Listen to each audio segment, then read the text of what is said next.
Бүгін мен сіздерге қалай бір айда 4-5 килограммға дейін арықтауға болатындығын айтатын боламын. Мен ұзақ жылдардан бері жаттығу залына барамын, сол себепті мен тек ғаламтордан оқып бермей, өз тәжірибемен бөлісетін боламын. Артық салмақ жинаған көптеген адамдар арықтау үшін жаттығу залына бару керек еді деп жүреді. Бірақ жаттығу залына барғандар бірқатар шартты орындамастан бұрын арықтай алмайды. Ер адам үшін де, әйел адам үшін де жаттығу залына тек арықтау үшін емес, сонымен қатар мықты сымбатты денені қалыптастыруда маңызды. Бірінші кезекте сіз алғашқы 3-4 ай бойы денеңізді жаттығу тәртібіне үйретуіңіз қажет. Алғашқы айларда сіздің денеңіз тез нәтиже көріп, оң өзгеріске ұшырайды.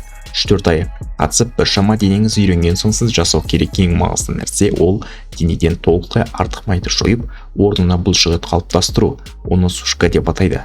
Сушка уақыты ең көп дегенде 3 апта, аз дегенде 2 аптаға жалғасу керек. Одан көп созуға болмайды, себебі одан көп созу денеге зиян. Сушка жасау үшін сіз ас мәзірінен углеводтарды өте төмен деңгейге дейін азайтып, орнына белоктарды көбейтесіз. Углеводтарды қолдану нәтижесінде сіздің ағзаңызда сырттан қуат көзі келмей, денедегі жинақталған майды ауқымды түрде қолданады. Углеводтарға қант, торт, макарон, жүзім, конфеттер, газировка секілді тәтті тамақтар жатады. Сушка уақытында бұлардан уақытша бас тартпасаңыз, еш нәтиже көре алмайсыз. Сондай-ақ арықтағысы келетіндер темекімен арықтан толықтай бас тарту керек. Сонымен қатар сіз майлы немесе майға піскен тамақтардан бас тартуыңыз қажет болады. Сушка уақытында ағзаны белок өнімдерімен толықтыру қажет болады. Ол үшін ас мәзіріне тауықтың кеуде еті, қайнатылған жұмыртқа, балық еті, әсіресе лосось, жаңғақ, майсыз сүзбе немесе творог, түрлі жемістер және күрішпен тамақтану қажет. Күніне 1 рет банан жеуге болады. Сондай-ақ жатардан бұрын 4-5 сағат бұрын тамақтану қажет. Бұл тамақтану ережесі болды. Енді жаттығуға келер болсақ, аптасына 6 күн жаттығу залына барып, оның 2 күнін гантель, штанга және басқа да тренажер қолданып, бұлшықеттің дамуына арнайсыз. Ал қалған 4 күнде кардио жасайсыз, яғни дорожкада жүгіру, скакалка секілді көптеген жаттығу залдарында кардио жаттығулар жасауға жағдай жасалған. Егер сіз тек кардио жасап бұлшықет өсіруге арналған гантель, штанга қолданбасаңыз, маймен қосап бұлшықеттер де кетіп қалады. Бұл әрине ешкімге керек емес.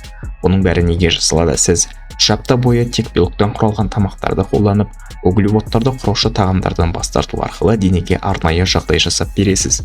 Жаттығу залында кардио жасаған кезде ағза көп мөлшерде калория, энергия құртады. Ал оны толықтыратын өнімдер тамақ арқылы келмеген соң денедегі май қорынан алынады. Солайша көп мөлшерде денедегі май қоры жұмсалады. Ал аптасына 2 рет күшпен бұлшықеттерді өсіретін жаттығулар жасау арқылы сіз қосымша май қорын құртумен қатар денедегі бұлшықеттің де жұмсалып кетпеуіне жағдай жасайсыз. Белок өнімдері бұлшықеттерді құраушы қажетті жағдаймен қамтамасыз етеді. Нәтижесінде бар болғаны 3 аптаның ішінде 3-5 килограммға дейін денедегі таза май қорынан ажыруға болады. Бұл адамның өзін жеңіл әрі жақсы сезінуіне әсер етіп қана қоймай, дененің өте сымбатты болуына алып келеді.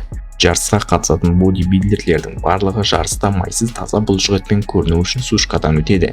Нәтиже сақталу үшін сіз барлық фастфуд өнімдерінен бас тартуыңыз қажет, себебі чикен донерлер тез арада өте қалың май қабаттарына алып келеді. Олардан құтылу оңай емес. Сушканы жылына 1 рет жаз мезгілінде жасаған қолайлы.